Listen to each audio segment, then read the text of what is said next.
तो रुद्र शिवा तनुर घोरा पाप कासिनी तयान शतवा संत मयागिरी संत भिषाक्षी अहम रुद्राय नमः। गुजरातનું જુનાગઢમાં ગિરનાર જ્યાં દત્ત મહારાજના બેસણામાં અંબાજીના બેસણા છે એવા આ ગિરનારની અંદર દર વર્ષેથી અનંત યુગોથી શિવરાત્રીની ઉજવણી થાય છે।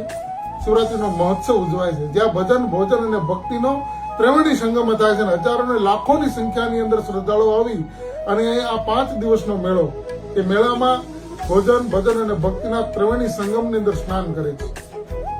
ગયા આમ તો દર વખતે શિવરાત્રી ઉજવાય છે પણ ગયા વખતે આપણા ગુજરાત સરકારમાંથી હર્ષભાઈ સંઘવી સાહેબ અને બધા જ જ્યારે સંગઠનના લોકો ગઈ શિવરાત્રીમાં આવ્યા ત્યારે પરમ પૂજ્ય અમારા ગુરુદેવ શ્રી હરિગીરીજી મહારાજ તેમજ અમારા ગિરનાર મંડળના અધ્યક્ષ અને સંત શિરોમણી એવા પૂજ્ય ઇન્દ્રભારતી બાપુ અમારી બધાની હાજરીમાં ગયા વખતે એમને એવું કહેલું કે આવો સરસ ઉત્સવ છે શિવોત્સવ, તો આવતા વર્ષે આપણે કંઈક આમાં વિશેષ કરીશું અને એ એમને જે વચન આપીને ગયેલા વચન પાડી અને આ વખતે જે શિવરાત્રીનો મેળો થવા જઈ રહ્યો છે એ મિની કુંભ તરીકે ઓળખાશે।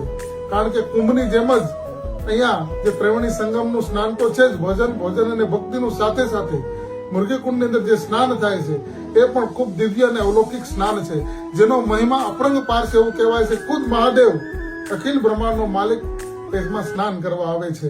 તો આવો 11મી ફેબ્રુઆરીથી લઈ અને 15મી ફેબ્રુઆરી સુધી આ આપણો શિવરાત્રીનો શિવ મહોત્સવ અને શિવરાત્રીનો શિવનો ઉત્સવ એટલે શિવરાત્રી ઉજવાશે, જેમાં આપણા ગુજરાતની સરકાર પૂરેપૂરી જહેમત અને મહેનત ઉઠાવી રહી છે।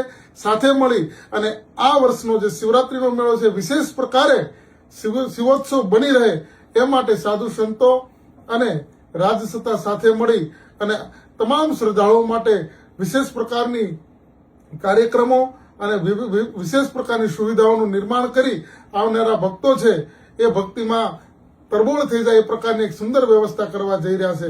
તો આવો જુનાગઢ ગરવા ગિરનારની તળેટીમાં આપ બધાનું હાર્દિક સ્વાગત છે। ઓમ નમો નારાયણ, હર હર મહાદેવ, હર હર મહાદેવ।